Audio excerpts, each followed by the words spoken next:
Commissioner Gershenson. Commissioner Gingell. Commissioner Hoffman. Commissioner Jackson. Commissioner Joliet. Here. Commissioner Kokendorfer.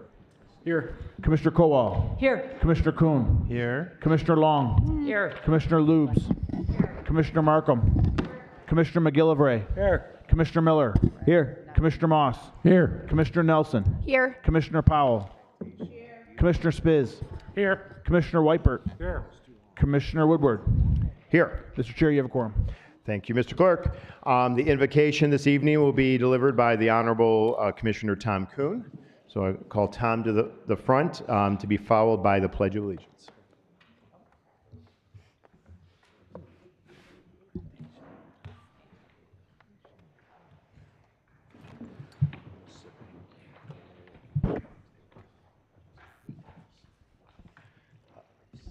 Let us bow our heads. Please help us to work together for the common good of our citizens. Help us put aside personal interest and passion. Help us consider the differing views and perspectives that so enrich our society and improve our decision-making. Amen. Amen. Amen. I pledge allegiance to the flag of the United States of America and to the republic for which it stands, one nation, under God, indivisible, with liberty and justice for all.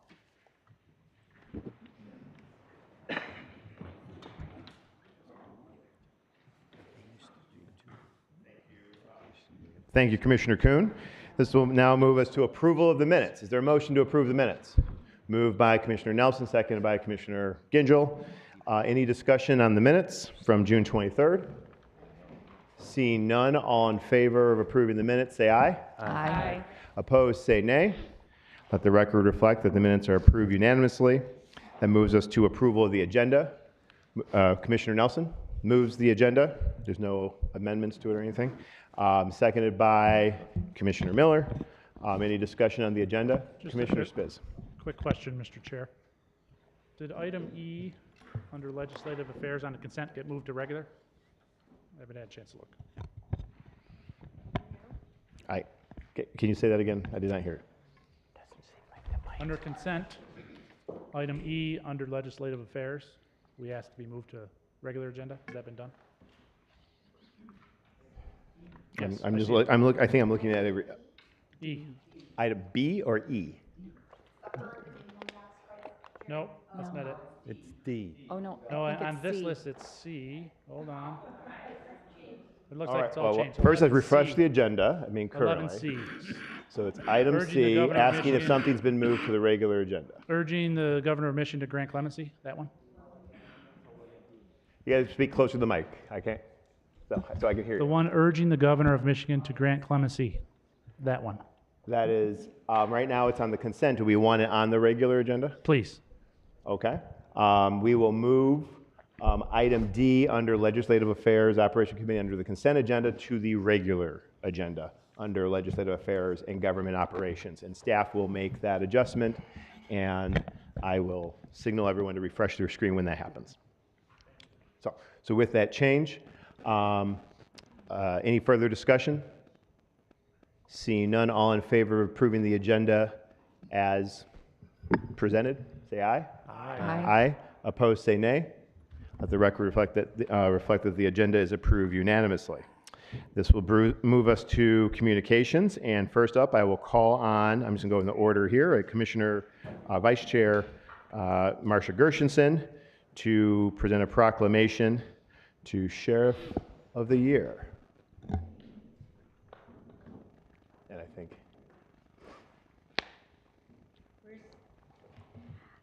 and if Sheriff Michael Bouchard will come forward. I asked the question, who's going to be doing this resolution, but I know there are several of you that would like to come up here and stand with me to honor Sheriff Bouchard, so please.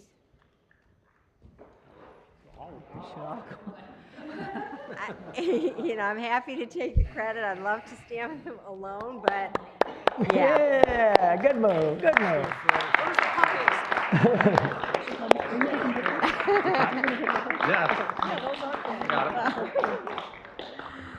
Well, I'm thrilled to be joined by everyone. and we'll share in reading this proclamation.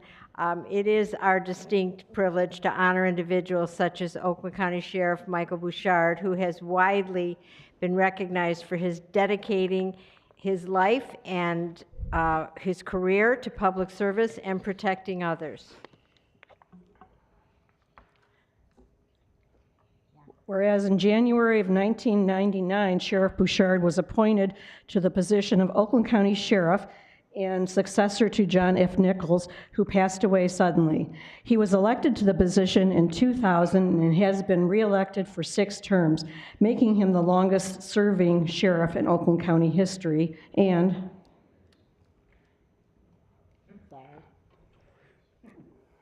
whereas under Sheriff Bouchard's leadership, the Oakland County Sheriff's Office has grown in the size and scope, providing the primary law enforcement services for 15 communities in more than 350 Oakland counties, 1.2 million residents. The Oakland County Sheriff's, Oakland County Sheriff's Office is one of the largest sheriff's offices in the United States, with more than 1,400 employees and an annual budget of more than $166 million. And who next? Go on. Oh, right here. Whereas the Oakland County Sheriff's Office received national acclaim for its handling of the tragic shooting at Oxford High School in 2021, within minutes of their arrival at the school, deputies neutralized the threat and took the gunman into custody, likely saving many more lives as deputies recovered 18 unspent rounds. And whereas in 2016, Sheriff Bouchard was named Sheriff of the Year by the National Sheriff's Association, in June he was recognized as the 2022 Sheriff of the Year by the Michigan Sheriff's Association. Sheriff Bouchard is the first sheriff in Michigan to receive both the state and national awards.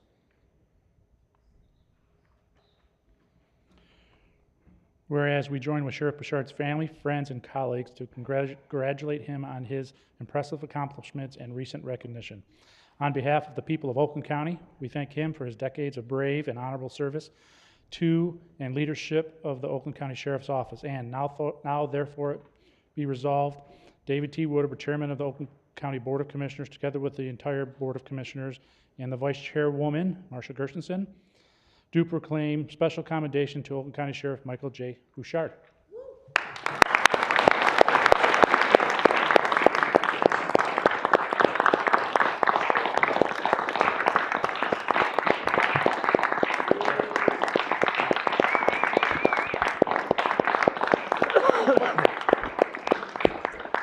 Well, thank you so much. I am truly appreciative, but I have to say that I get this award in the name of our people. Our team is who makes me look good at work. They do amazing things.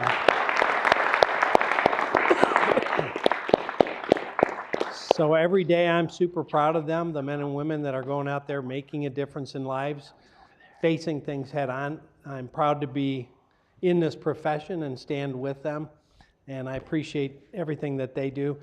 I'm super blessed because at work I've got great people making me look good, and at home I've got a wife that makes me look good, so no one really knows me. But I appreciate this very much, all of you, and certainly the community support of the men and women of the Sheriff's Office. We need it now more than ever. They need it, especially the folks that I've got on the front line that are doing the tough job every day, and I'm honored to be here on their behalf to say thank you for this.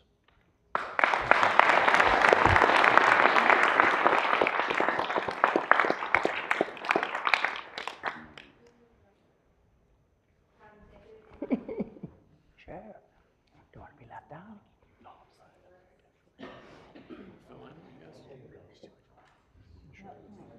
Hey, that's discrimination. Stand on your tiptoes.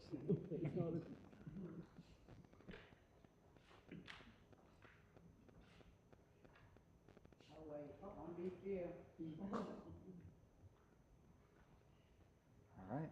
Congratulations. Another round of applause.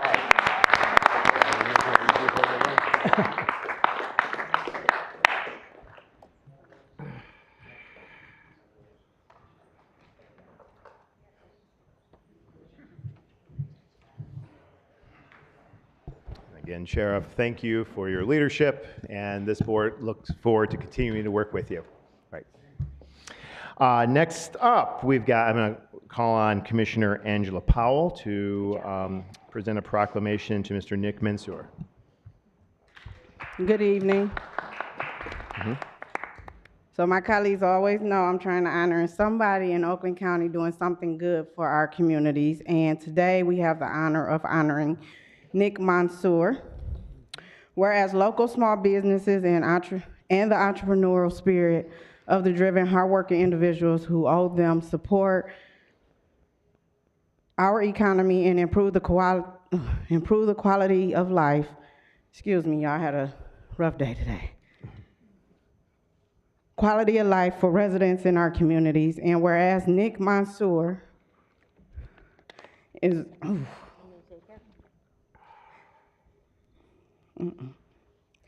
Nick Mansour is one such individual. Mr. Mansour and his family immigrated from Baghdad, Iraq, to Farmington Hills, Michigan in 1996.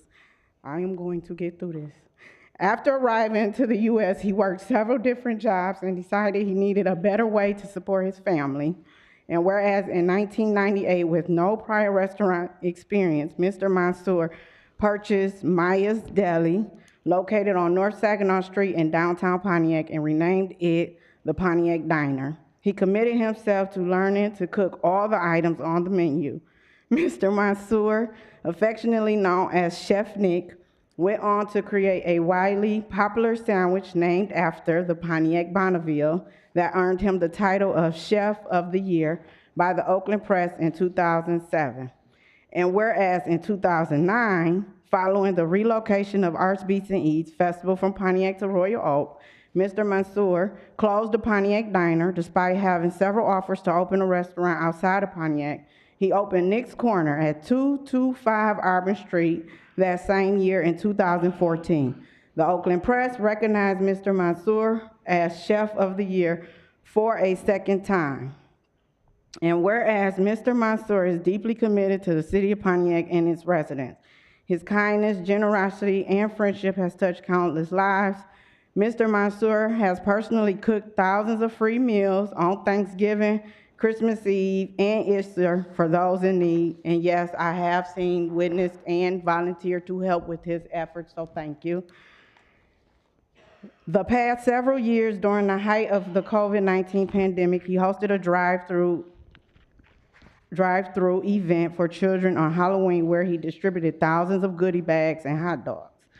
And whereas Mr. Mansour is the recipient of more than a dozen awards and honors from various civic and government organizations, in December 2021, he received the ceremonial key to the city of Pontiac from Mayor Deidre Waterman. And whereas Mr. Mansour made a difficult decision, which we're going to miss you, to close Nick's Corner in May after 13 years of business due to inflation and supply chain issues. Nick's Corner was a gathering place for the entire community and will be deeply missed by its many loyal patrons. I was one of them. And whereas we join with Mr. Mansour's family, thank you for all coming, including his wife of 28 years. What a great marriage.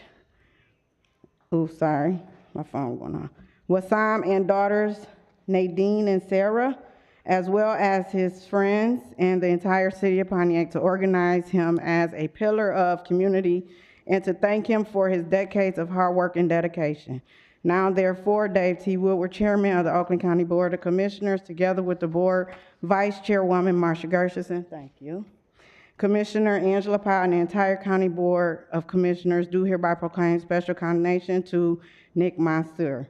Can you please come up, Mr. Mansour?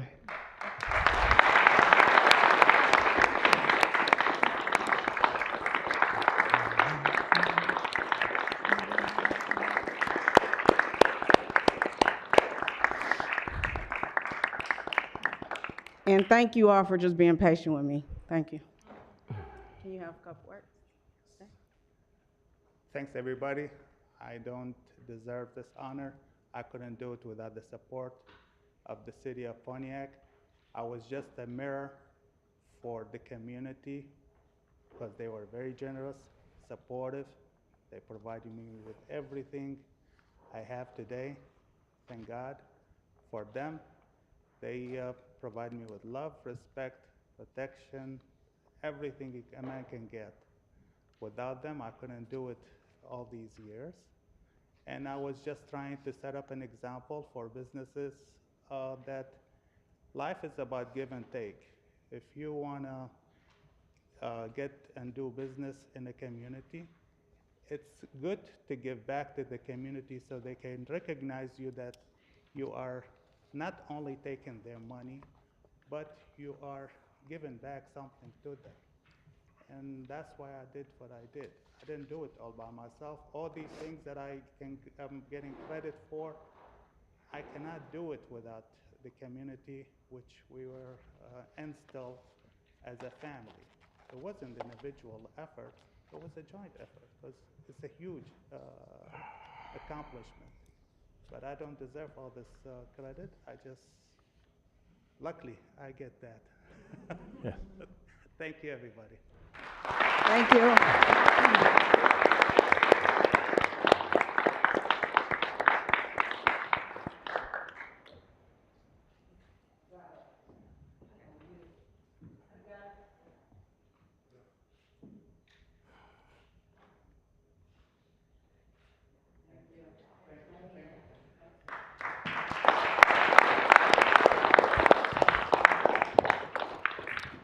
Hey, Mr. Mansour, you're a reminder of the great people that make Oakland County what a wonderful place. Thank you for all that you've done and the support of, and the family that has made your businesses such a success in Pontiac.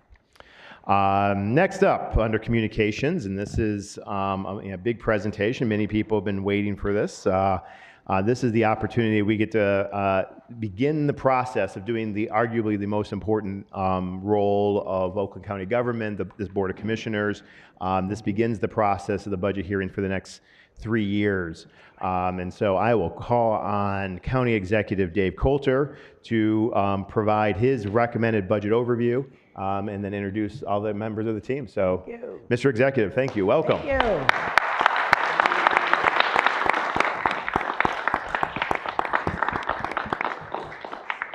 Well, I appreciate that. I think you've all got the budget in front of you, so you got some summer reading to do. Good luck with that. And I agree, Mr. Chairman. I think it is probably the most important thing that we all do together. I'm really happy to be here with you tonight as part of this process and to present to you 710 pages of my administration's proposed 3-year balanced budget to begin on October the 1st. You know, at their core, budgets aren't just numbers. They're really about people. At least that's the way I look at them. They're about our residents and our businesses, our communities and our employees, and how best to serve their needs and give them the tools that they need to succeed and thrive in Oakland County.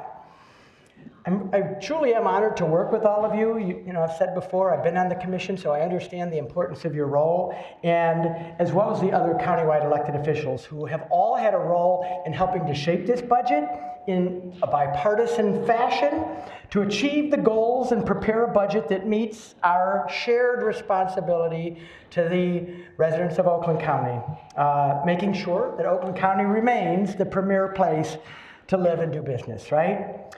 So I think there's many things in this budget that I'm proud of, but one of the most significant for me that I want to mention right up front is that we've officially ended the practice of planning to use our fund balance for operating expenses.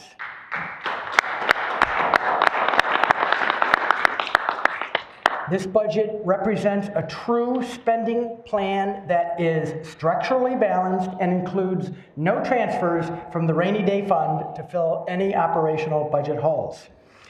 Now, it's also a plan that supports initiatives, partly through the generosity of the American Rescue Plan, thank goodness, that's going to help our county, as I like to say, always move forward and improve the lives of our residents.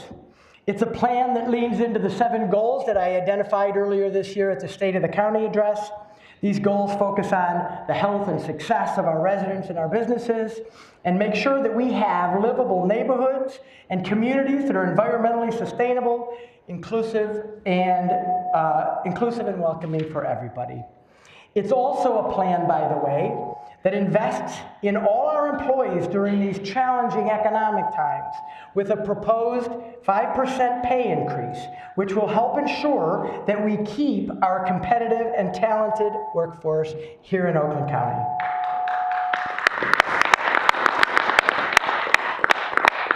Finally, I just want to mention, I'm proud of this as well, that this budget brings an unprecedented level of transparency and accountability to you and the general public. Are we having an issue there? Yep, we just need to, okay.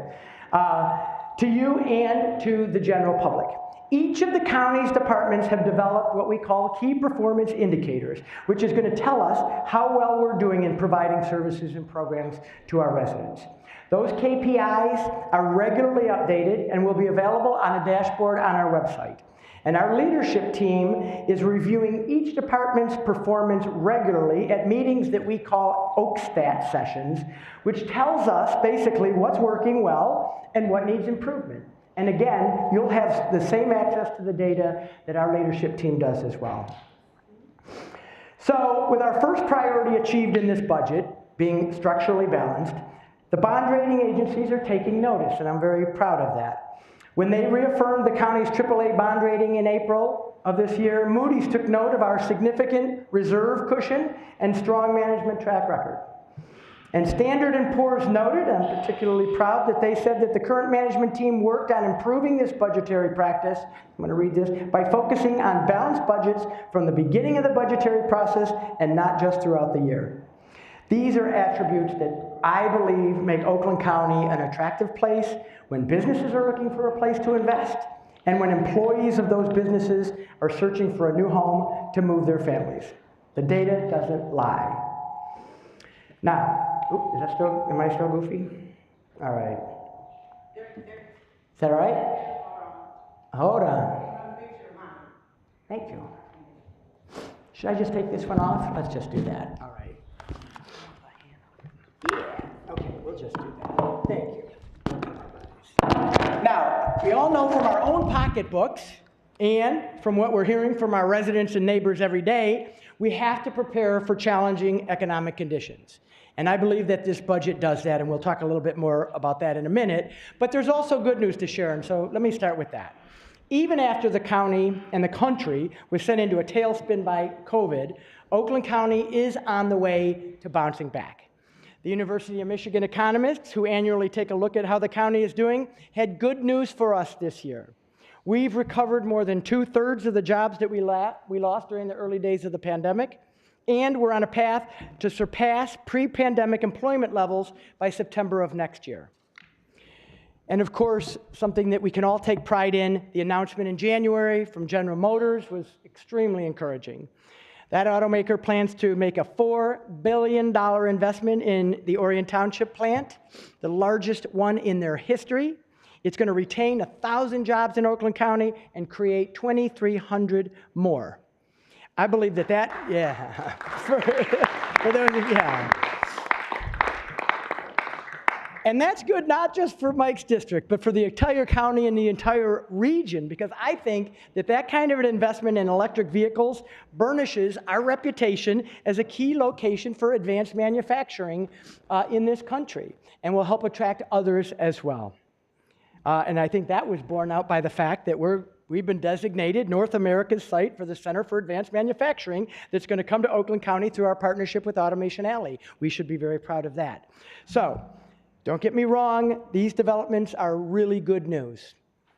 And although we do have flexibility in this budget, as I said, through ARP funding, and we've received some increased revenue from property taxes because of how hot the housing market has been over the past year, I'm presenting a budget to you that I think is prudent because I'm well aware that there's a higher level of economic volatility across the nation and, frankly, the globe at the moment.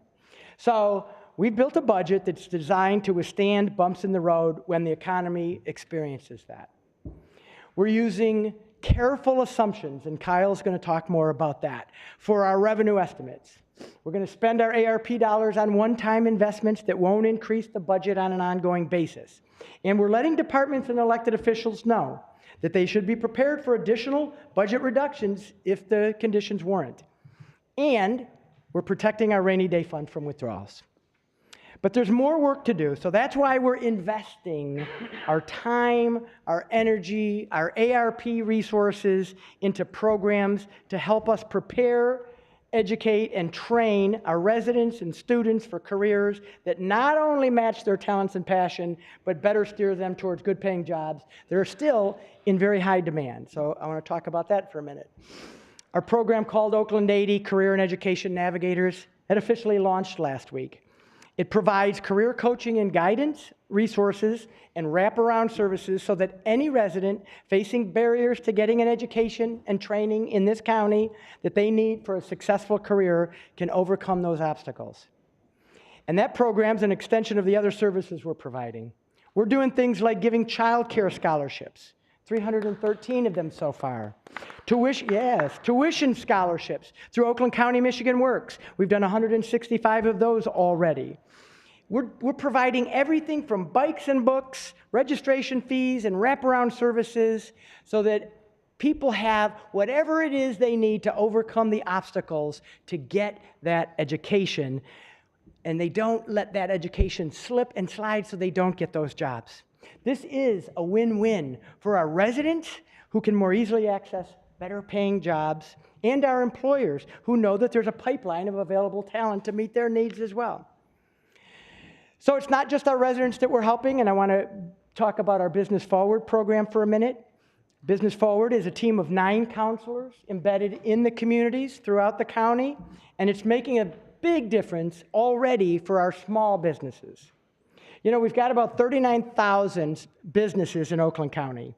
95% of them are small businesses, less than 50 employees. The Business Forward counselors are going to reach out to thousands of these businesses every year, providing them with the resources they need to access grants, information on logistics, accounting, marketing, social media needs, whatever they need to be more successful.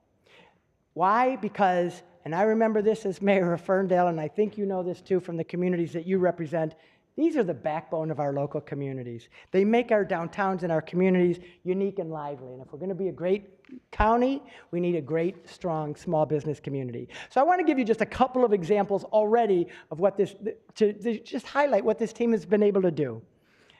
Cynthia Dane, for instance, she's the founder and CEO of Recipes for a Reason, a business that creates healthier cuisines in Highland Township. Her Business Forward consultant worked with her and was able to use his resources to connect her with Whole Foods and provide an incredibly valuable opportunity for the grocery chain to start to sell her vegan organic soup.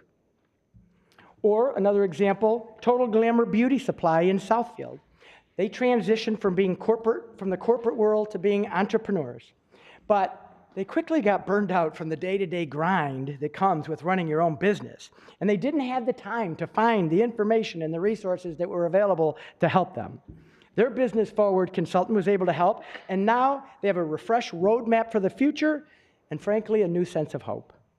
These are just a couple of the ways in which we can help these small businesses and our residents deal with the economic challenges that we're facing. And I want to say we wouldn't be able to do any of this without the support that we've gotten from you, the Board of Commissioners, who have recognized the importance of this need right with us. So thank you for that.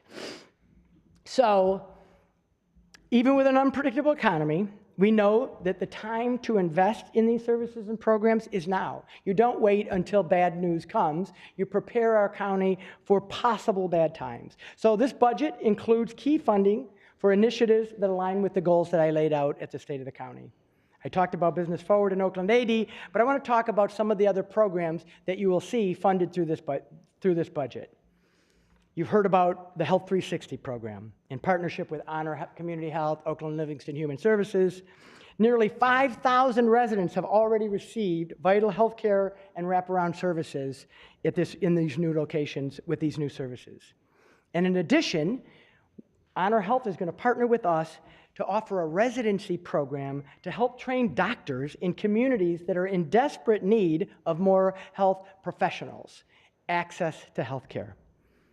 We've allocated in this budget, through ARP dollars, frankly, more than $25 million to expand and improve access to mental health services to our residents, all of our residents, and in particular to our students. We've included funding in the budget for one of your longtime priorities that I'm happy to support, an older adult advocate who will work to help improve and expand services in the county to our older residents. I'm also excited about our housing programs that you'll see, which will increase the inventory of affordable housing in Oakland County through a housing trust fund and the creation of a land bank and expanded home repair services for homeowners and renters. These initiatives will help stabilize neighborhoods by getting foreclosed and abandoned properties back into decent repair and back onto our tax rolls. Finally, the Corktown Health Initiative, which you took up recently, which is slated to move into Hazel Park. It's going to provide valuable health services for the south end of Oakland County with an emphasis on offering services to the LGBTQ plus community, because we're not going to leave anybody behind. Let me talk a little bit about public safety. This budget also protects the important public safety services we provide in Oakland County and invests in recruitment and retention bonuses for our law enforcement officers. We have too many vacancies at the Sheriff's Department, frankly, and we need to address it. But we're also working on improving fairness in our criminal justice system with programs like the Clean Slate Initiative, which allows people to get a second chance through an expungement of some of their criminal records. More than 2,500 people have applied to get these records cleared. It's a huge number. This is a time-intensive process, but it's a life changer for people who can have a new opportunity. Speaking of, we're also creating the Public Defender's Office. Now, we were fortunate to get a grant from the state of Michigan for $9.7 million from the Michigan Indigent Defense Commission so that every resident in Oakland County has access to quality legal representation regardless of their ability to pay. And we're moving forward with the plan to protect both our residents and law enforcement by getting body cameras for our sheriff's office deputies. Let me talk a little bit about sustainability, and Aaron and I could talk about this all night, but I just want to make sure you know that there are investments in this budget to make progress on our environmental sustainability plans, in particular for the county campus, with an energy efficiency audit of our county buildings that will allow us to save on our energy costs and is a huge component in ultimately reaching our goal of net zero greenhouse gas emissions by 2050. And then finally, I just want to say that we're committed to our diversity, equity, and inclusion efforts with a robust diversity council made up of employees from virtually every department in this county. This budget adds a new position in purchasing to ensure that more minority, women, disabled, and veteran-owned businesses have the chance to bid on county contracts. And the budget includes funding for the Diverse Abilities Program, which provides job opportunities with the county for people with physical and cognitive disabilities. So as you can tell, I'm proud of this budget, but I'm also proud to introduce the next guy who will go into some of the numbers in more detail. I've given you a lot to think about, but now let me turn it over to our numbers guy, the Management and Budget Director, Kyle Jen, for some more specifics.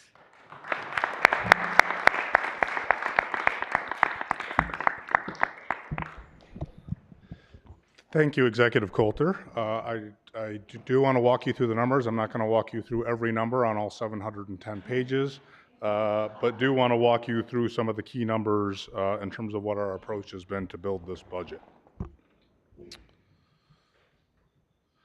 So I'll start with the number that's on everyone's mind, and that's inflation. This chart here shows inflation going back about 20 years. We're now up into the 8 to 9% range as of the last couple months.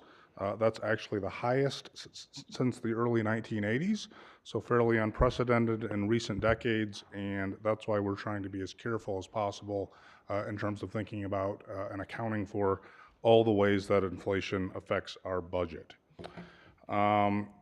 Here, I think we're all aware of the impact that higher inflation is having on the personal budgets of people in this county, including our employees and on the county itself in terms of procuring goods and services. It also actually increases our property tax revenue just because of the mechanics of how Proposal A and the Headley Amendment work. You can see over on the right that economists are in agreement that inflation is going to come down. They're not necessarily in full agreement in terms of how quickly that's going to happen and how far down that's going to happen. So we are using the safest possible assumptions in our budget.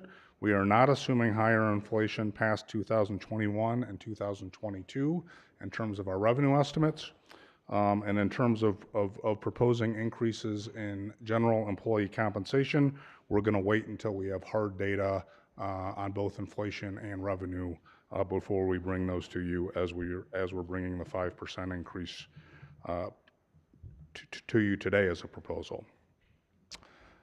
Diving into our property tax estimate numbers a little deeper, 2022 saw extremely strong taxable value growth at 6.5%. That's actually the highest number we've had in the county in about 20 years. Last year at this time, we had budgeted for growth of about 4.25%. So that means that our revenues based on this year's property tax levy are going to be about $4.5 million above what we had assumed at this time last year. Going forward, again, we're using cautious assumptions in terms of the housing market, in terms of new construction, and in terms of inflation. We're not seeing a huge decline in housing values or new construction, but we are starting to see things cool off a bit, and we're going to make sure that we use good cautious assumptions going forward.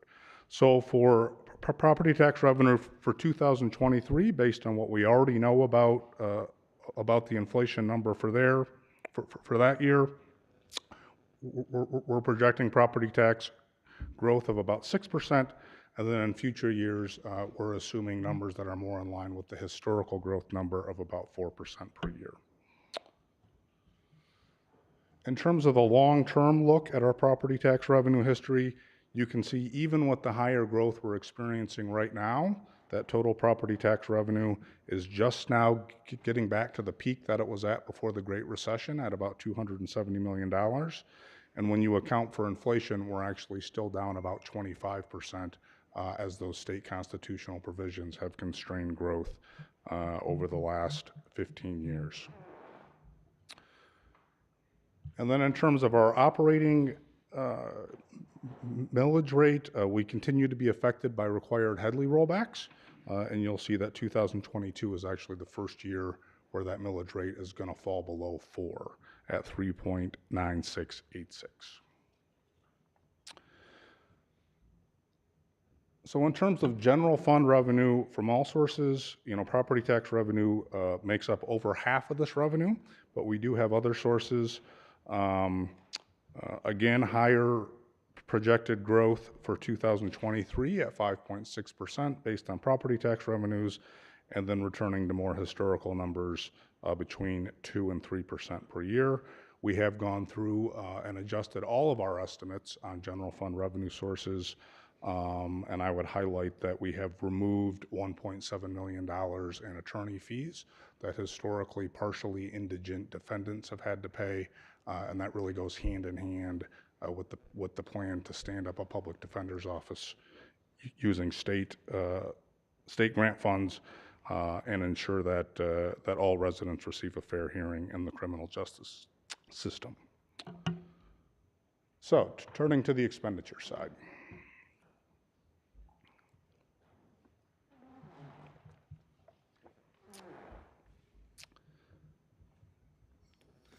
This budget, on top of all the other things you've heard about from Executive Coulter, really completes the tasks that was laid out and approved by this board in late 2020 in terms of workforce planning to make our compensation levels more competitive, but also make our workforce more efficient in the process. As you'll recall, our original plan had been to reduce the county workforce through attrition by 7 to 10% over 5 years. A couple of key developments since then are the higher property tax revenues and the availability of the federal ARPA funds to cover our pandemic-driven needs in the short term. So we have updated that plan to reduce the county workforce by 4% over 2 years which is completed with this budget. We did ask departments and elected officials that had not achieved the 4% reduction target last year to make up that gap in this budget, with the exception that we held public health and public safety harmless. And again, we've instructed all departments to remain prepared that if additional reductions are needed because of something that happens in the economy, we will come back and ask for those at that time. This next slide is my favorite slide. I think I'm the only one, perhaps, who this is the favorite slide, but just emphasizes how we look at structural balance and why it's important. We want the money that we spend each year to be based, for our general operations, to be based only on the money coming in that year, and that our fund balance is used, first of all, as our rainy day fund, and if there are additional dollars available, only for one-time expenditures that have a long-term return on investment. And you can see how that plays out here in our updated 5-year fiscal plan. And FY 2023, our ongoing expenditures are aligned with our ongoing revenues. Our only use of fund balance is $2.6 million for proposed true one-time expenditures, which I'll talk about in a moment. And then you'll see in that bottom line of numbers, as we project out, we start to see some modest surpluses projected that can be used for further investments in the needs of the county and its residents. This chart shows the historical practice of assuming about $30 million in use of fund balance in the adopted budget to support ongoing operations. Now, to be clear, in most years that didn't actually happen at the end of the year. However, we don't think it presented a very realistic view of our financial plan and our financial position, and that's why we've worked to get that number down to 0 and end that practice going forward. Our general fund balance does continue to be healthy, as we closed out the previous fiscal year at $288 million, which is equal to about 60% of our annual budget. You can see, however, in the table below, some key pieces that need to be removed from that before we get to potential strategic investments. First of all, we're reserving and protecting $120 million for our rainy day fund, as required under the revised fund balance policy that this board adopted last year, with an additional $24 million reserved for any potential non-economic risks that the county might face. We continue to hold about $45 million for the final resolution of the Raffaelli lawsuit. So as we subtract those and other required assignments, that leaves us with $59 million for potential future strategic investments. The one-time investments proposed in this budget, again, are just $2.6 million. Of that total, $2 million are for IT development projects, that we continue to do across the county to make sure that our software is up to date and we continue to make county operations more efficient. And then secondly, there's $575,000 reserved to fund a portion of a drain project to improve water drainage, actually on the campus here. And you'll hear more details about those, as those projects are vetted and brought back to you for final approval. So if we pull all the pieces of the budget together, again, our general fund budget is just over $500 million. You'll see that the dark blue slice there for public safety, which consists of the sheriff's office and the prosecutor's office, continues to be our largest category of general fund spending at 40% of the total. As we look out, we're projecting pretty moderate growth in the general fund budget at under 3% per year. Our total budget from all fund sources is just over $1 billion for FY 2023. So now looking out past this budget and some of the things we plan to tackle in collaboration with you, we do see some sizable needs that have built up over the years that are going to need to be at the front of our minds as we think about our fund balance and as we think about those operating surpluses we're projecting for future years. We're just now reviewing the preliminary results of a comprehensive independent assessment of the county's facility needs. The numbers are sizable. You know, the assessment is indicating that we're likely to have to spend over $500 million over the next 10 years to address all of our needs across all county facilities. We're continuing to dive into those details and plan to bring you a plan in terms of how to start tackling those needs in a fiscally responsible and sustainable manner.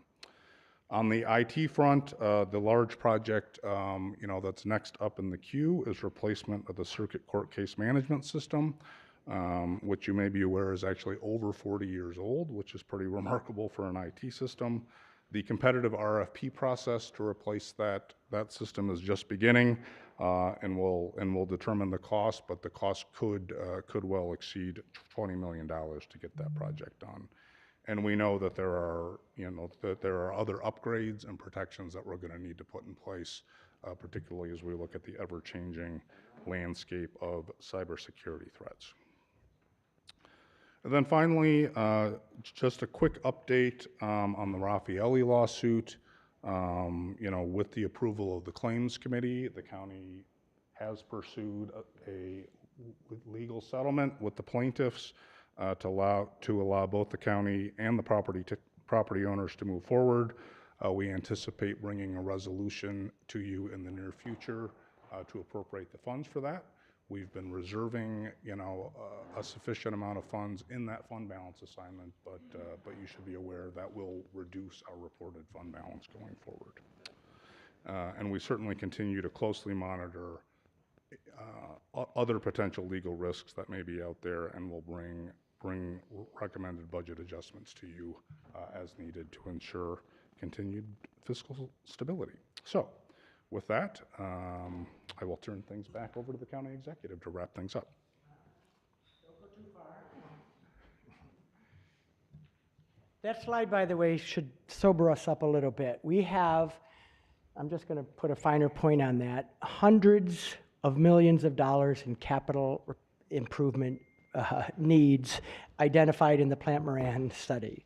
We're going to have some work to do after you all get reelected in November, prioritizing, because we don't have, you know, how we're going to do that, how we're going to tackle that, in what order. So that's a sober slide, but we're in good position to do it. So I know that working together in a collaborative way, we will make those tough decisions on behalf of our residents. So I'm just going to reiterate sort of three things that I hope you heard from us tonight. Number one, if you haven't heard it before, I'm going to say it again. We got a structurally balanced budget that achieves our goal of no more planned use of fund balance. It was a hard task. It was a sacrifice on the parts of all of our departments. We're taking a careful approach and using what I think are prudent revenue estimates going forward, so that we don't get ourselves in a bind given the economic conditions that could change. And as I mentioned before, I think this is the most transparent and accountable budget, and our residents will be able to go on the website and see exactly how these programs that I'm talking about tonight are doing. But as I started off by saying, budgets are about numbers, but they're also about people, and it's about making sure that our residents have the programs and the services that they need to live their best lives, right? I think, frankly, we did a vision statement this year that I think sums it up. I want to read it. I don't have it memorized yet. That'll be my goal by the time I come back here next year, is to have it memorized. But that our employees, our residents, and our businesses are valued and treated equitably, and the county's healthy, safe, and thriving communities are magnets for economic opportunity and a high quality of life. That's what we're looking for. So thank you very much for your time, and I look forward to working with you on this plan over the next several months. And I think if there's any questions, we would be happy to entertain those, Mr. Chair, if that's appropriate. There's going to be lots of questions, but and I know we have all summer to go into the details, but why you got me here anyway. Gwen Markham and everyone, I mean, now you've handed the football over. I mean, that we will go through our process and deliberate department by department, and I guess, I mean, I on behalf of the board, I mean, I think we agree with you that budgets are a reflection of values and priorities, and working together to make sure that every resident and families and communities have the tools and resources necessary to be safe, secure, and able to thrive. So we look forward to working with you and your team, and we'll see you in the Finance Committee. Yeah. All right. A round of applause. Thank you.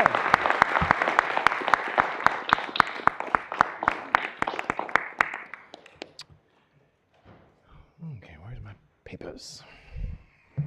All right. That's a presentation that comes around once a year for those who are watching at home. This is the budget book here. It's also available online. It was delivered per state law by July 1st. And as I mentioned, Chair of our Finance Committee, Commissioner Gwen Markham, and all the members of the Finance Committee are going to start the budget hearings that will go through line by line, department by department, and ask questions and go deeper than the overview presentation today. This will move us to some additional communications, and so that we have left under communications. So I will call on the clerk to, I think there's 5 here. So if you could read the communications. Dated July 19th, 2022, to the Oakland County Board of Commissioners, please accept this letter as notification that I have exercised the authority granted to the chairperson of the board to approve grant applications in excess of $50,000 for the purposes of meeting a submission deadline. Due to the grantor deadlines and the board's grant submission process and calendar, it is not possible to submit the application for full board consideration in accordance with our normal procedures. I have authorized the submission of the following grant applications. Number 1, the 2023 Coverdell Forensic Science Improvement Grants Program for the Sheriff's Office in the amount of $69,457, meeting the grant application deadline of June 28, 2022. Number 2, Fiscal Year 2022 DNA Capacity Enhancement for Backlog Reduction Program for the Sheriff's Office in the amount of $566,986 to meet the grant application deadline of July 12, 2022. Sincerely, David T. Woodward, Chairman, Oakland County Board of Commissioners. Dated July 19th, 2022, Oakland County Board of Commissioners. Dear Commissioners, please accept this letter as notification that I've made the following appointments to the Oakland County School Mental Health Grant Program Oversight Ad Hoc Committee. Sean Carlson and Laura Dodd, both as members. Sincerely, Dave Coulter, County Executive. Dated July 19th, 2022, to the Oakland County Board of Commissioners. Ladies and gentlemen, due to the retirement of Chief Lindberg, I am hereby appointing Steve Cooper, Director of Oak Park Public Safety, to the Oakland County Community Corrections Advisory Board to complete the term ending February 28th, 2026. Your confirmation of this appointment is respectfully requested. Sincerely, David T. Woodward, Chairman, Oakland County Board of Commissioners. And finally, dated July 13th, addressed to the Oakland County Board of Commissioners. It has come to our attention that an Oakland County resident, Ross Barranco, has made public comments at your recent Legislative Affairs and Government Operations Committee meeting on Tuesday, July 12th. Mr. Barranco is a DTE retiree and came to the meeting wearing DTE logo apparel. We encourage our employees and retirees to be actively involved in their communities and understand that we have diverse thoughts on many topics. However, we were dismayed by some of the comments Mr. Barranco made during the public comment period. While we respect Mr. Barranco's right to speak in this public forum, we want to assure you that his comments do not represent DTE Energy, our company values, nor the opinions of DTE's employees and other retirees. Given his chosen apparel that day, I wanted to be sure that the committee knows that Mr. Barranco's thoughts on workforce development are his own. Please let me know if you have any questions. Regard, Jennifer L. Whitaker, Regional Manager for Oakland County DTE Corporate and Government Affairs. Mr. Chairman, that concludes communications. Thank you. Can I get a motion to receive and file the communications? Moved by Commissioner Gingell, seconded by Commissioner Miller. Any discussion? Seeing none, all in favor of receiving the communications, say aye. Aye. Opposed, say nay. Let the record reflect that the communications are received unanimously. This will now move us to the first public comment of tonight's meeting. This is an opportunity for members of the public to speak on items related to the agenda. There is a second public comment which allows people to speak on any topic, on or off the agenda at the end of the meeting. I'll go through the list. I ask that you come to the microphone at the back of the auditorium. If you state your name community of residents, and please keep your comments limited to 3 minutes. Address your comments to me, the chair, and I will start with Robert James. Hello, I'm Robert James. I live in Leonard, Commissioner Spiz's district. And first off, I'm a steward for the electrical department and the road commission for Oakland County. And I want to thank the commissioners for supporting the Oakland County workers during our contract. And you can see we have plenty of other stewards that represent other districts in our agency. And we want to support you and support the study to look into the road commission operations. Thank you. Thank you, sir. Next up, I got Jason, is it Jerome? Close enough. I'm sorry. Welcome. Thank you, everybody. My name is Jason Giroir. I am a road commission employee, also a steward for the Highway Maintenance Division. As an employee of the road commission, I support moving forward with the study and would like to see some,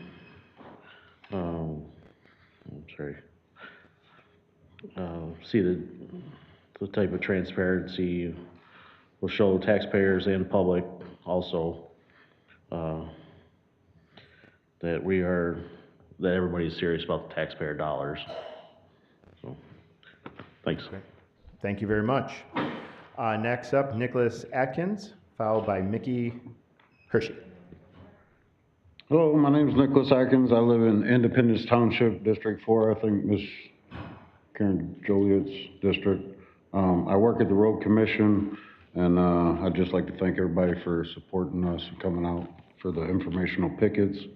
And for Section 13A, I hope that everyone votes yes, so we can get some transparency and just know what's going on. Thank you. Great. Thank you, sir. Mickey Hershey, followed by Robert. Hi, I'm Mickey Hershey. I live in Clarkston. I want to thank all of you for your support on the picket lines, Ms. Nichols, Mr. Woodward, Mr. Miller, and I support this study. Here today, Mr. Bouchard, Mr. Coulter, I've heard retention, creation. Biggest word I've heard is community.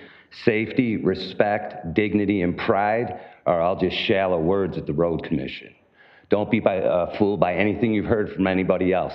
I can tell you these guys here and the other 190 that are out there right now all support you. We all wish that your endeavor bears the fruit that we hope for. You've got 2,700 miles of roads. Each one of you, it's in your district. You should have a say in it. It shouldn't be pet projects for the commission or the administrator's buddy. Go waste our summer budget on because his friend got a new convertible, wants a smoother road to drive down. It should be handled appropriately, proportionately, and with, you know, a little professionalism. Everybody's got problems. This isn't a new topic. Roads have been a topic forever. There's 83 counties in the state of Michigan. 78 are run like our road commission right now. Top 5, Wayne, Macomb, Washtenaw, Ingram, and Calhoun County are all run by their local governments. And I would think you guys would want to say and where all that money goes. It's quite a considerable budget, and I think it needs to be used more wisely. And the biggest thing is, we want what you guys have talked about, what Mr. Coulter's vision is. Martin Luther King, he had a dream, we do too. We want careers, not just jobs, and a little respect to go a long, long way with that. I'm done hearing, go freeze your pension, get another job. You should have went to college. That's not what we're here for. I just want respect. My boots pay everybody's bill in that department. If we're not out there working, you guys aren't safe. You guys talk about community. Let's be a community. Let's grow, let's develop. We are the top community in the state. Why are we not controlling our road commission budget? I once again support you. Thanks for everything you've done so far. And let's hope we can move forward and get something done. Thank you. Thank you. Please refrain from public demonstrations so that no one's discouraged from coming up. Next up is Robert, is it Whiteman? Yes. Thank you. Welcome, My name is Robert Whiteman from Wayne Township.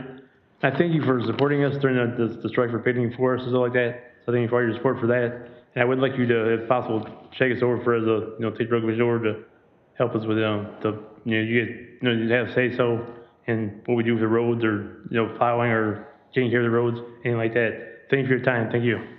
Thank you, sir. Bryce Pritt. My name is Bryce Pratt. I'm in Springfield Township, Commissioner Hoffman's area. To say, as some have said already, thank you for your support thus far. I've been at the county almost 16 years. I've witnessed the decline that's gone on there. Morale is low. It shows, in what we do, and it's a level of mismanagement that I guess you can't even explain. So I'm here on behalf of many other employees that I work with in maintenance, traffic safety, mechanics, that we greatly appreciate you looking into this study. A lot of changes need to be made at the Road Commission, and every resident in Oakland County will benefit from it. Like I said, I've been there a long time. Morale's low. I can't say any other way than that. I had an interview for another job a month ago. That's something I thought I'd never have to do, but more or less your hand's getting forced here. So hopefully you vote yes, and like I said, you have support of a lot of us over there, and we appreciate it. Thank you. Thank you. Catherine Kennedy, followed by Ross Bronco.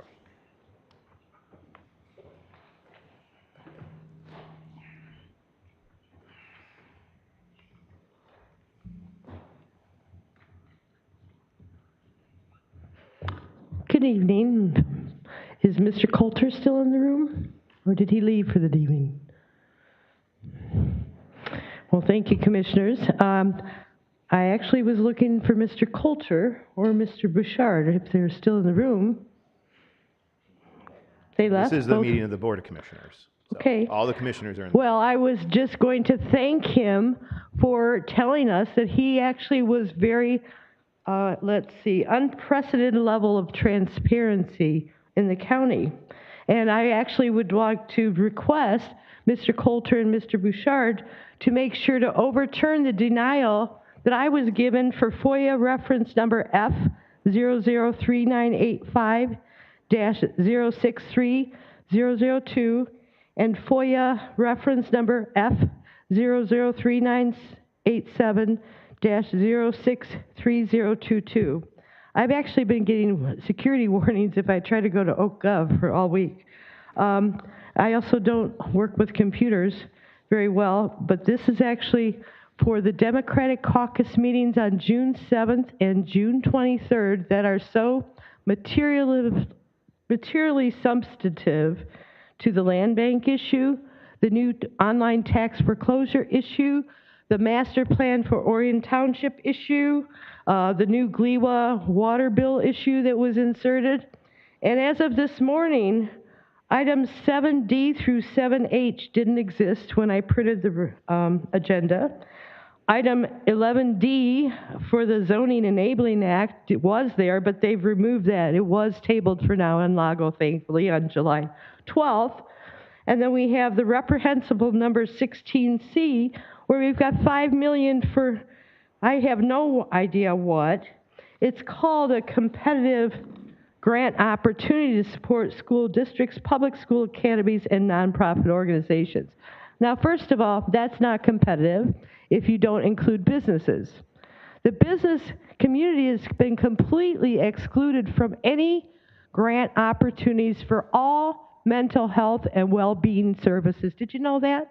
United Way didn't give anything to anyone that wasn't a nonprofit.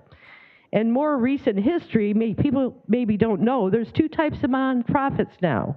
There's one that's charitable, the 50c3, and there's one that's not, the 50c4. So there's a lot of nonprofits that actually are not charitable at all, that have humongous budgets and are not competitively operating, and they are not delivering performance, which is what we need to measure by. I actually worked on performance-based standards for a county before, and I actually assumed it was still in place here in Oakland County, but apparently not.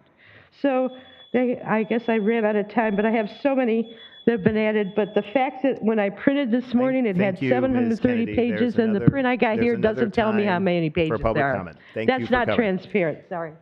Mr. Barranco, followed by Sandra Robin.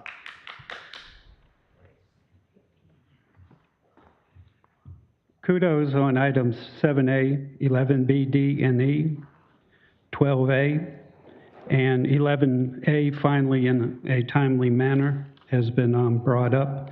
Most of these have been brought up weeks or months after the day or the month was supposed to have been celebrated. So kudos on getting this in a timely manner this time. A question I had for a comment to make in the majority caucus meeting. I forgot what it was and now I remember it. It's what's the taxpayer cost for the item 13A, the road commission investigation that's going to be taking place? What is that going to cost the taxpayers? Is that something done free by the members of the commission and the members of the board, or is there some charge to the taxpayers for conducting this study? And item 7H, DTE, apparently I probably rustled somebody's feathers, and I don't think DTE monitors all of the public comments in all of the commission meetings, all the different committees and everything. So I assume somebody got their feathers ruffled here in the commission and gave a call to DTE to warrant them to have to issue a disclaimer. So today I wore my Disney marathon shirt, so if anybody gets their feathers ruffled, they can call up Mickey Mouse real quick. As far as the land banks go, I suggested in the majority caucus and the minority Mr. caucus Bronco, wasn't there. land banks are not on the agenda. Pardon? The land bank is not on the agenda. It was in the presentation by Coulter, the land bank. It's not on the agenda. First public comment is to speak to items on the Okay. agenda. Okay, let's see. But as you know, there's another public comment. Yep. I'll let you have more time. There's another public comment at the end of the meeting. You can talk all you want about land banks. And I was wondering if any of these gentlemen were paid to come here today to make comment by the person. Okay. Thank you. Thank you, Mr. Bronco. Thank you. Okay. I still have 45 Next up, we got seconds. Sandra Rahman, and then Jerry I had Riley. 45 seconds, Direct your comments. but I'll yield. Okay. Sandra Rahman, followed by Jerry Riley. Is Sandra here?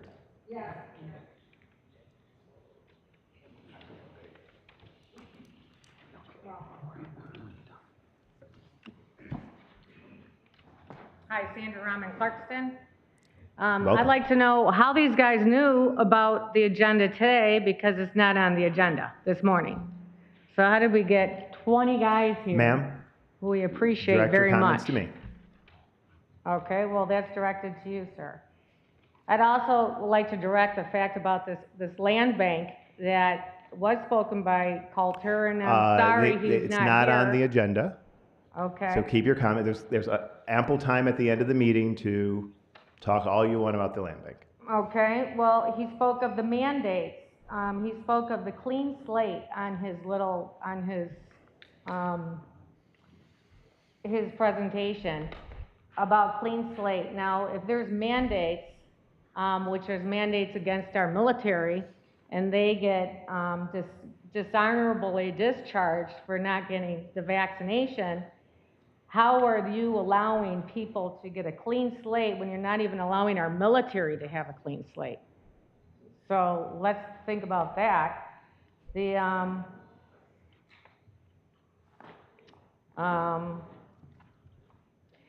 how much we're spending on capital, the structurally balanced proven revenue estimates. We'd like to know about that. There's a lot of things that Mr. Coulter said today that he left, and we can't even discuss this publicly. All right, let me stop the clock for a second. Mr. Coulter came and gave a budget overview. We're going to go through our budget process, the budget hearings. There'll be lots of ample opportunity. His presentation is not part of the consent agenda or the regular agenda or any subsequent action that we're taking up today. So please, for this public comment, keep your comments to the agenda items. I'd like to address the road commission. So how come we have one person do a study on the road commission when we have all these roads? You got all these guys and just one person, you, doing a study. I would like that extended to more than one person. So that's very well misunderstood, I think, as well. Thank you for your time. Thank you. And like I said, there's another public comment at the end of the meeting to speak on any topic. Jerry Riley. Hello, Jerry Riley, Waterford. First of all, I'd like to say thank you for all the time and effort and study you put in for the budget, the responsibility, the millions of dollars that you have to deal with. I do appreciate that. I don't envy your summer reading whatsoever.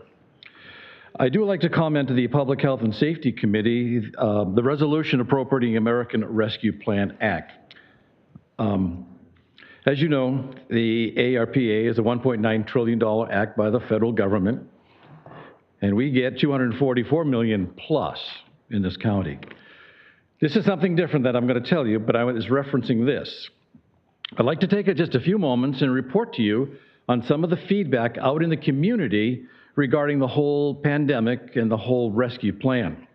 I've been door knocking for several candidates running for county commissioner positions and have found it quite interesting, the whole door knocking episode. This is the first time ever. My wife and I are also campaigning for precinct delegate positions. Here's a story. My comments in a quick story, one testimony. I want to tell you about one of my encounters going door to door.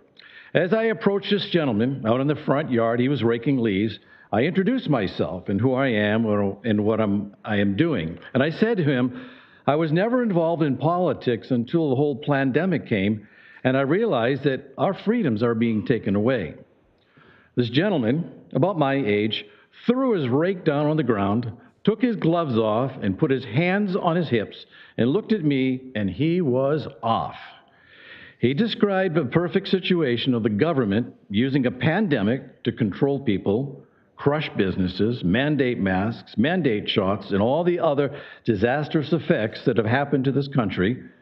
Then the government comes along with all this money, the ARPA, and starts throwing money everywhere, which is the primary cause of our inflation. He had many more points, but I've only 3 minutes to talk to you about them, or some of them, and how our freedoms are lost, and how this money, may appearing good with good intents, has many detrimental drawbacks. Just want to take a moment, give you some feedback out there while knocking on doors and talking to your constituents. Thank you. Thank you, sir. Anybody else that would like to speak during public comment? Any items on the agenda? Seeing none, we'll close the first public comment, and we will now move on to the consent agenda. Oh, excuse me. There was one more communication, so let me, if I can bring it back to the clerk, the last communication. Thank you, Mr. Chair.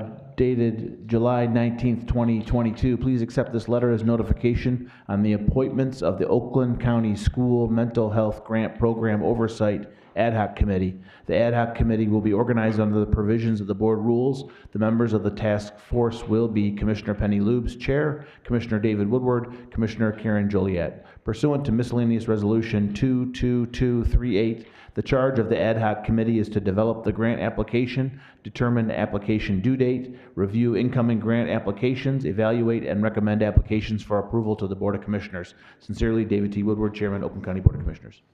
Thank you. A motion to receive that communication moved by Miller, seconded by Hoffman. Any discussion? All in favor, say aye. Aye. Aye. Opposed, say nay. Let the record reflect that the last communication received unanimously. Now we'll move us to the consent agenda. And so is there a motion to move the consent agenda? Moved by Commissioner Nelson, seconded by Commissioner Gingell. That's all the items minus the one that was moved to the regular agenda. Seeing no discussion, Mr. Clerk, please prompt the vote.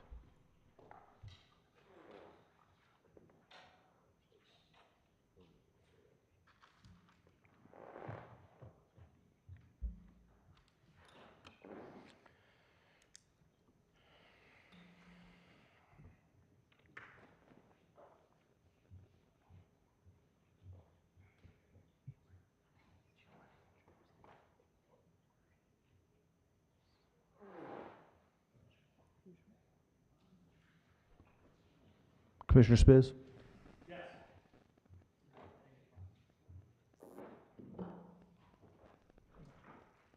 Mr. Chair, you have 21 yeas, 0 nays. Sufficient number voting in the affirmative. The consent agenda is adopted. That will move us now to the regular agenda. And I will call on Commissioner William Miller, the Chair of the Economic Development Infrastructure Committee.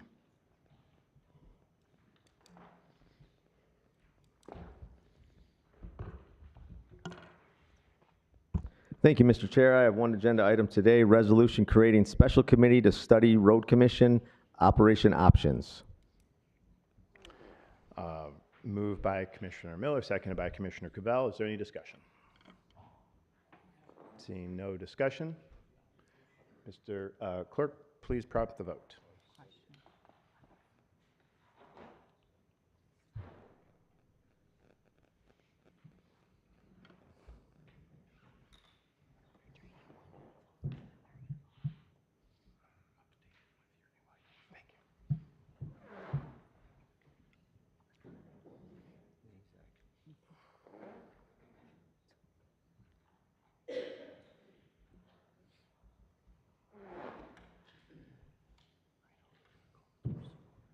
Mr. Chair, you have 14 yeas, 7 nays. Sufficient number voting in the affirmative. The resolution is adopted. Commissioner Miller. Thank you, Mr. Chair. That concludes my report. I just want to thank the commissioners to stand in solidarity with my brothers and sisters that stood in solidarity for a year on this. Thank you. Thank you. All right, that will move us to finance. Well, there is no items under finance. I think there is one item under legislative affairs and operations, and I will recognize the chair, Commissioner Kristen Nelson.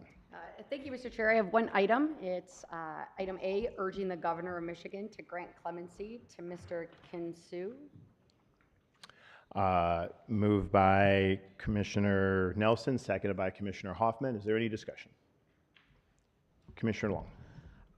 I was with, I think, Commissioner Kuhn to remove this. I just don't know enough about this case. I don't want to be signed on to something that I know nothing about, if he's innocent or not. And so I'm going to vote no. So we wanted it pulled off because of that. Thank you.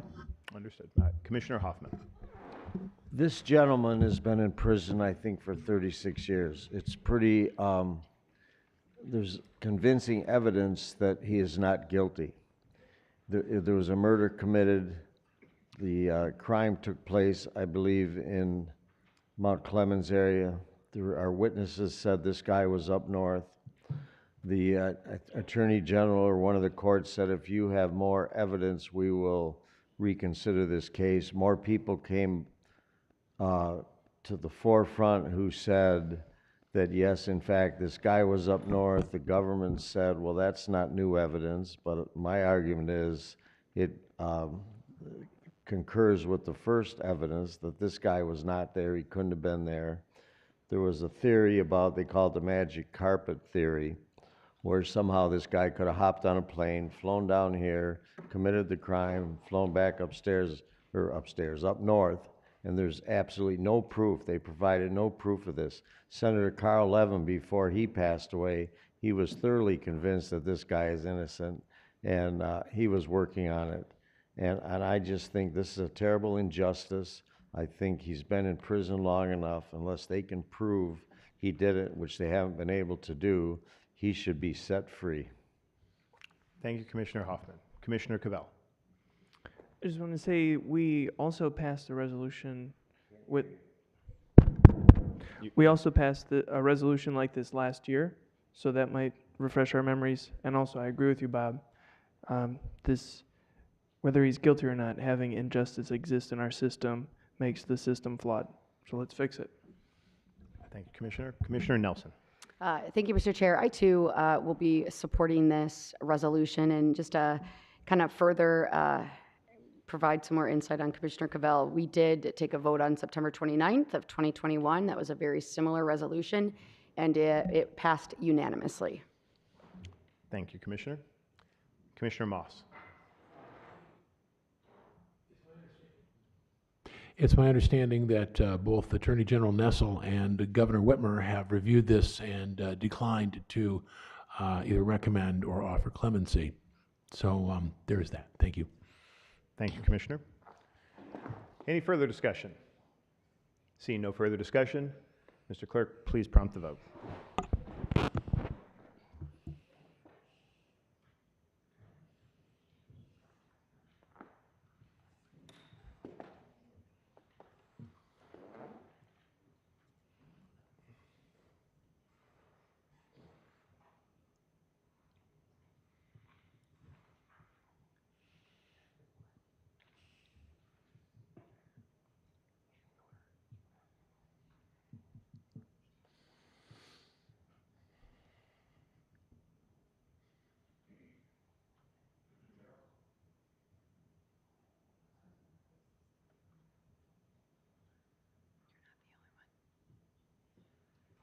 Commissioner Charles votes yes. Mr. Chair, you have 13 yeas, 8 nays. Sufficient number voting in the affirmative. The resolution is adopted. Commissioner Nelson. All right. That will move us to Public Health and Safety, and I will call on the chair of the committee, Commissioner Penny Lubes.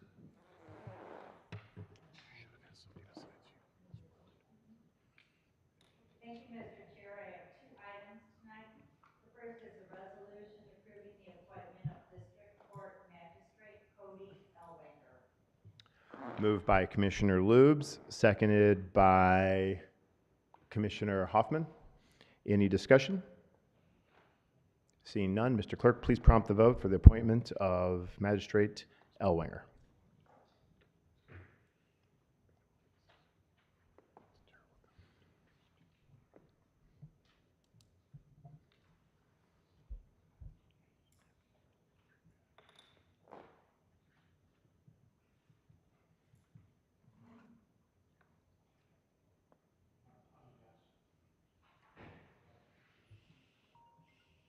Mr. Chair, you have 21 yeas, 0 nays. Sufficient number voting in the affirmative. The resolution, the confirmation of the appointment is confirmed.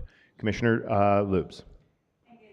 The next resolution is appropriating American Rescue Plan Act local fiscal recovery funds for the Oakland County out-of-school time learning supports investment. And this also comes with an amendment. Okay. So moved by Commissioner Lubes, seconded by Commissioner Joliet. And we have an amendment moved by Commissioner Weipert, seconded by Commissioner Kuhn.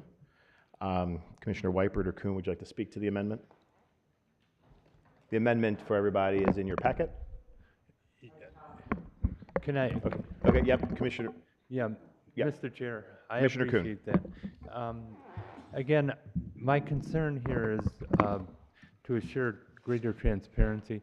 As this came to the committee, there's no details of what programs, what amounts, what entities would be receiving this money, and all that. And I don't have the amendment right in front of me, but basically the amendment requires that it comes back to the board for approval once the subcommittee makes a decision on the exact parameters of the grant programs. Thank you, Right. Mr. Chair. And so I'll just read it in case people don't have it directly in front of them. It says, it would add an extra, the amendment adds an extra, be it further resolved that the Oakland County out of school time learning supports investment oversight ad hoc committee shall report to the full board of commissioners for their approval of the action plan developed by United Way for Southeastern Michigan. Any further discussion? Commissioner Lubes. Mr. Chair, I think it's a wonderful amendment. And we support it. Supported by the chair of the committee. That's a good thing. Commissioner Powell. Okay, good. All right. Maybe we just take a voice vote on this. All in favor of approving the amendment, say aye. Aye. Opposed, say nay. Let the record reflect that the amendment is adopted unanimously. That brings us back to the main motion. Any further discussion on the resolution? Seeing none, Mr. Clerk, please prompt the vote.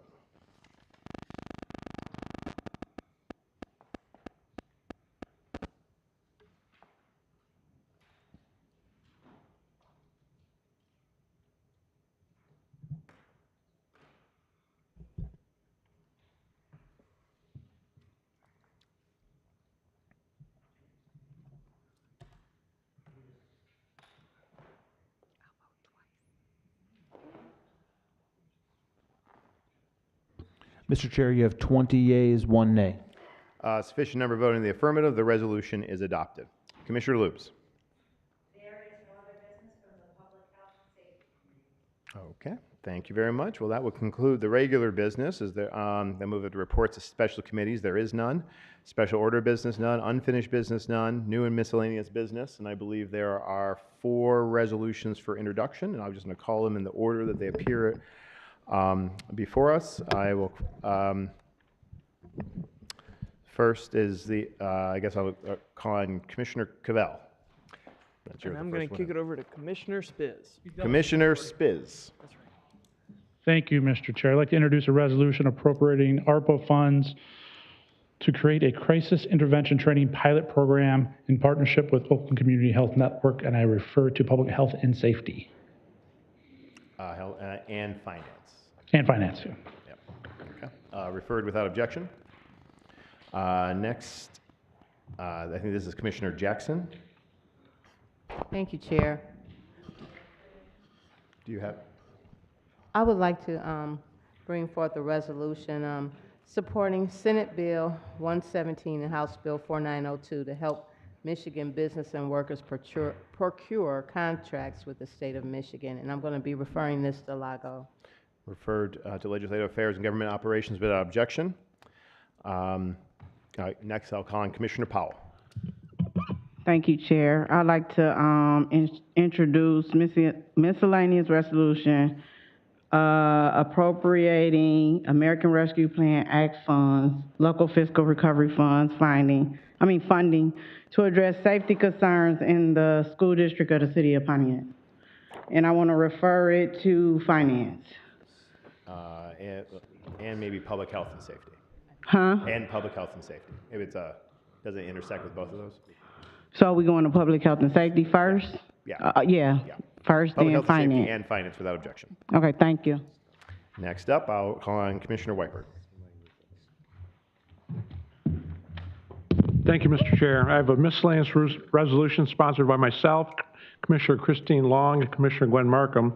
It's Board of Commissioners resolution appropriating American Rescue Plan Act local fiscal recovery funds for the Lion Oaks County Park Improvement Project matching grant in partnership with Oakland County Parks and Recreation Commission. Asset referred to economic development and finance. And finance. Referred without objection. Thanks. I think that's all 4. I was only aware of 4. Is there another? Oh, it should be Lago. I'm sorry. It should be, Parks is the liaison committee is Parks, so it should go to, if it doesn't go to the liaison committee, it should go to Lago and finance. Thank you, Mr. Andrews. Referred without objection. Any other resolutions for introduction? Seeing none. Are there any announcements? Commissioner Markham, I don't mean to put you on the spot, but I think you passed out something. Do you want to give an announcement? You already did.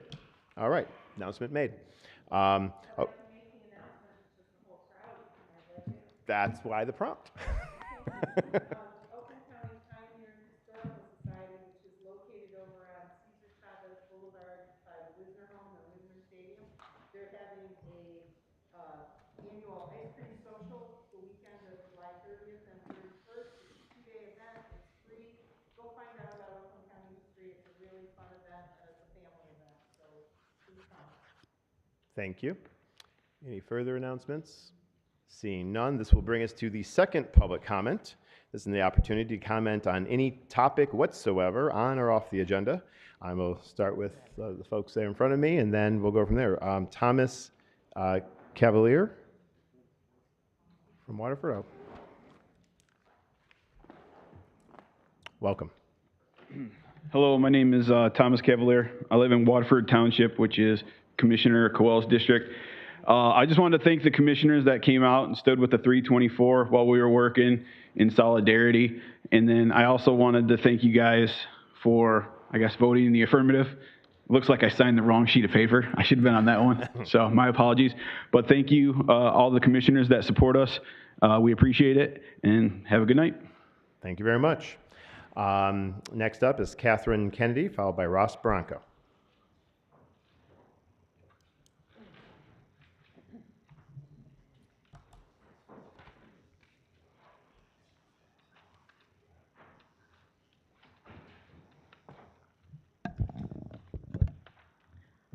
Good evening, Commissioners. My name is Catherine Kennedy from Lake Orion. And my first big frustration is when I printed this entire agenda this morning, it was completely different. I'm completely puzzled how we have so many lovely people from the Road Commission when I printed the agenda this morning, 13A did not exist, as well as 7D, 7E, 7F, 7G, 7H. Those were all added since I printed the entire documents this morning. So although I spent countless hours trying to review and keep up with what you guys do here, it's designed to fail. And as a public participant, as a citizen, I actually am quite offended that you go through so much trouble to make sure we don't know what's going on at the county with our money. Some of the items I didn't get around to talking about, number 12C, there's a special arrangement with state child care funding for child protective services and delinquency services. Now, the one I printed, it was page 546 to 730, but since the packet's all different now, I have no idea. Last month, it was extraordinarily upsetting because the packet I had at the beginning was 1,453 pages, but after the meeting, it was 1,513 pages. Imagine that. I've missed so much, and I was here for all the meetings, so I don't know how to explain it. I am very opposed to the House bills that are trying to increase what the clerks and treasurers have control over our real estate and other activities. This data, which they're digitizing, I just figured out on February 25th when they had the 9:30 a.m., not only did they do a attainable housing trust, which I don't know how you use tax money to create a trust, they also assigned Shaw Carlson to the airports and moved our records to facilities. I think that was the same department they moved our Homeland Security Department to. I always thought facilities was cleaning up bathrooms and stuff. Maybe I'm mistaken. I worked in a different kind of business, apparently. And then I'm very opposed to the third quarter salary administration plans. You guys have given yourselves so many raises over this past year, in spite of knowing that 25% of the businesses were gone as of June 9th, 2021. You kept spending, and I know Mr. Coulter said how, or I guess that might have been the budget guy, how they're so good about making sure we have a balanced budget. Well, that's only because I keep calling them out on it, because on December 6th, 2021, there was a very major budget transfer of money, and I heard someone say they're striving on the structurally balanced budget with proven revenue estimates. Now, my English, proven and estimates just don't match. Sorry. Have a good evening, Phil. Thank you, Ms. Kennedy. Ross Bronco, followed by Sandra Robin.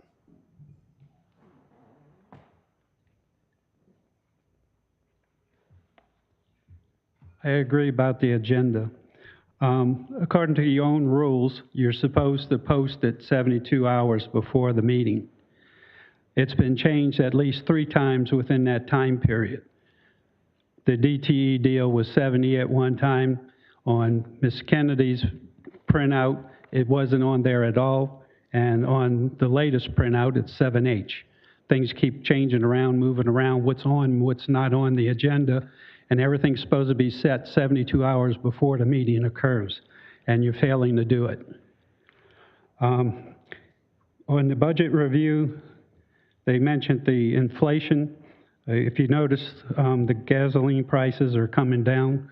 As we get to August 2nd, it comes down closer and closer, election day, maybe election day. I hope the election's over before the state convention. We also, I mentioned in the majority caucus about the properties that are seized for delinquent taxes. I was suggesting that ones that aren't claimed by the local governments, that the county should keep them rather than sell it, and put plots out for gardening and have the people who are in need of food that go to the land banks and that be able to have their own community garden, that they can raise their own food, and if they raise some excess food, then they can even donate that to the land bank, and that way they can reap what they sow and be able to feed themselves off of the property that the county would then own. And that's all I have to say. Thank you. Thank you, sir. Sandra Rahman, followed by Gerald Riley.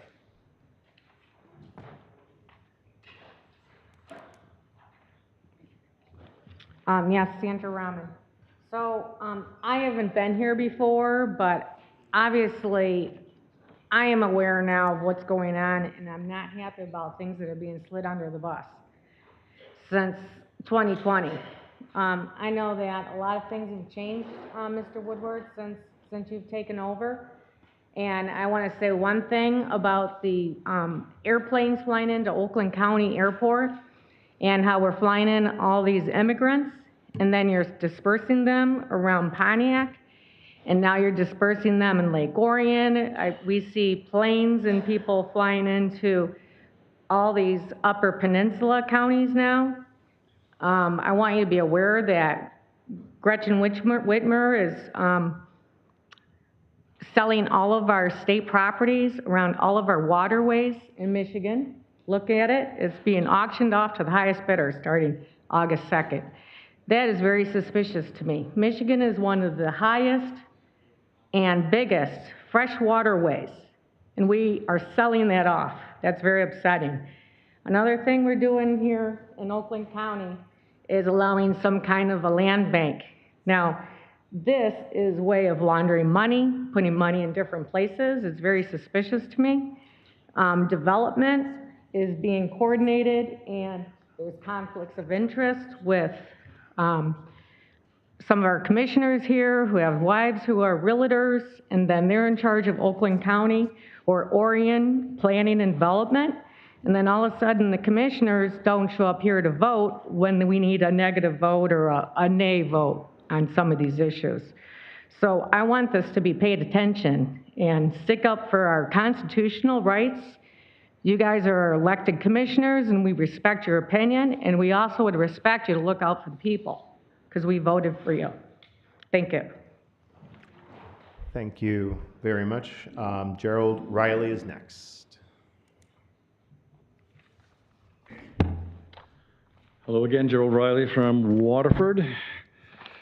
I would like my comments right now to be received, Mr. Woodward, as encouragement and not criticism. I know you're surprised at that. I'm going to talk off the cuff, if I may. I've spent most of my career as a pastor, 17 years as an institutional chaplain working for the Michigan Department of Corrections. So a lot of that I see and perceive comes from a biblical point of view. I've been a student of, they call it eschatology. It's a fancy word for study of the end times. 1/4 of the Bible talks about the end time events. We are in those end time events without any doubt. And I don't have to tell everybody here what's going on globally, nationally, anything. We are in an amazing hour.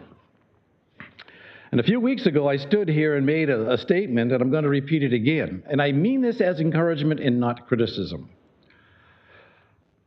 God, the Creator, He has, in His Word, says that His righteous government is increasing.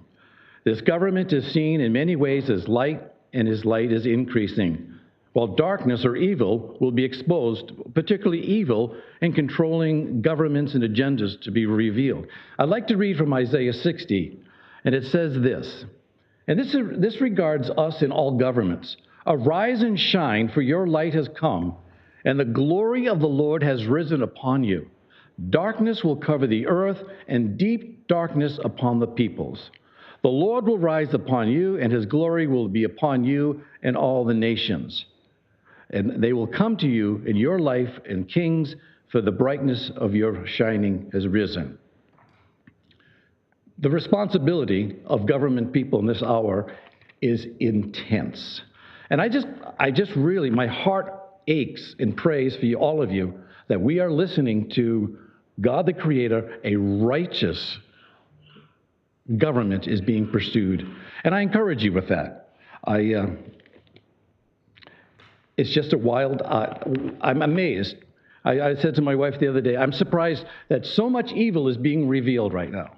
And actually, I had to back up and say, you know, it's been there all the time, but as God's light increases, this darkness is being revealed. So I pray for you guys. Sometimes I'm critical here. I appreciate what you do. I sincerely pray and ask that God's righteous government be foundational in this county. And thank you, Mr. Woodward. Thank you, sir. Thank you, sir. Is there anybody else that wishes to speak during public comment? My name's Glenn Kerchak. I'm from the Road Commission as well. On behalf of my brothers and sisters, I'd like to say thank you guys all for passing that resolution, as well as your support. And you have our support as well. You know, some of us maybe aren't used to talking in a public forum, so some of the articulation that was happening, we are here because we care. And bottom line, you have our support, and we're very happy to see this happen. And I can't wait to see the outcome.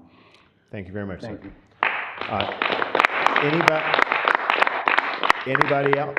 Yeah, you can just state your name and community of residence.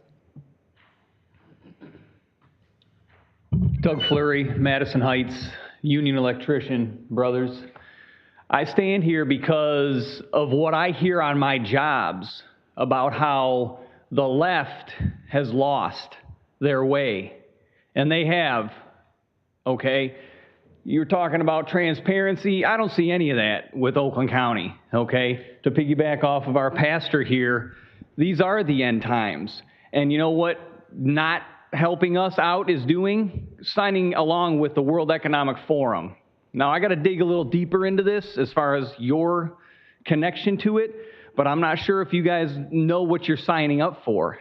The Great Reset, perhaps you've heard this term, Agenda 21 or Agenda 2030, which is what Little Coulter's presentation mirrors exactly, right? This is a 1992 conference in Brazil with world leaders from the UN and corporations deciding on how the world is going to progress, okay? The World Economic Forum behind Klaus Schwab is pushing that agenda even further. In his book, The Great Reset, he talks about depopulation using vaccines and infertility, sterilization, right? This is Klaus Schwab. Do you know who Justin Trudeau is? Prime Minister of Canada. He's a young global leader from the World Economic Forum. Volodymyr Zelensky, also World Economic Forum. Who else? Jacinda Ardern, the Prime Minister of New Zealand. I believe the former Prime Minister of Australia, okay, Alexander Soros, Tulsi Gabbard, okay, these are all members of the young global leaders of the World Economic Forum, driving this world into a one world government, one corporate existence. And you have signed on for that, according to everything that I've heard from my people. And I think you're sorely mistaken in your decisions, right? Clearly, you have a lot to do, but you got to do a little more research about what you're getting us into. And I mean us, we the people. Don't forget, we elected you to do what we need. And what I'm hearing from them, you ain't doing none of that. Commissioner Spitz, I heard specifically you were the only Republican who signed on with the Democrats for the World Economic Forum. We're going to remember that. We're going to remember all the things you've done. And I need you all to also stop blaming everything on COVID. COVID didn't do any of this stuff. Your decisions and your policies and your going along with these tyrannical orders are what did this to us. And then you got all this free money from us and didn't give it back to us. It's time you stood up and did your jobs and swear your oath and follow your oath and start supporting we the people and resist these globalists and bring it back to us where we're at. The Constitution is alive and breathing. You need to start Thank you, getting sir. your shit back Thank you, together. sir. Anybody else that would like to speak during public comment? Did you want to speak? Oh. I mean, did you want to speak during public comment? If you could just, come up to the microphone and share your name and community of residence, and please keep your comments to 3 minutes. My Welcome. name is Mary Hatt, H-A-T-T. I'm from Oakland County, and I'm back in Oakland County, and it's wonderful to be back. Thank you all for letting me speak. I carry a giant genealogy in my background. I have 6 roads named for my maternal grandparents in Oakland County. Featherston, Brown, Perry Street are just a few of them. And Mr. Hoffman, I hope I meet you tonight, and I hope I find out who are my 2 representatives or which one, because I have a rental in Auburn Hills now. So thank you so much, and I'll be back. Welcome. Thank you for coming.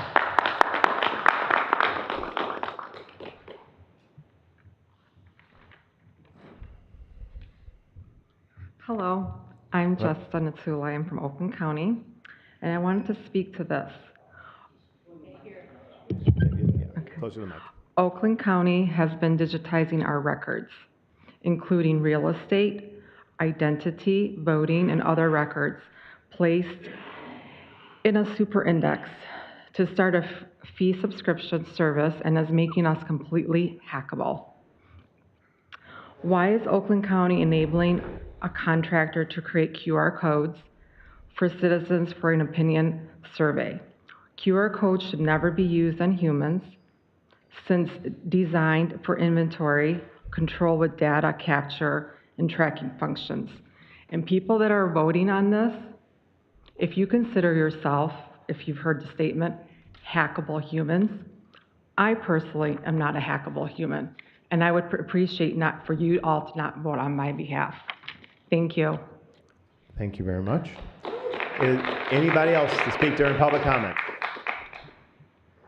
Seeing none, we'll declare the second public comment closed, and that will conclude this meeting. We will stand adjourned until August 4th, 2022, or a call of the chair. Thank you, everyone. Good night and be safe.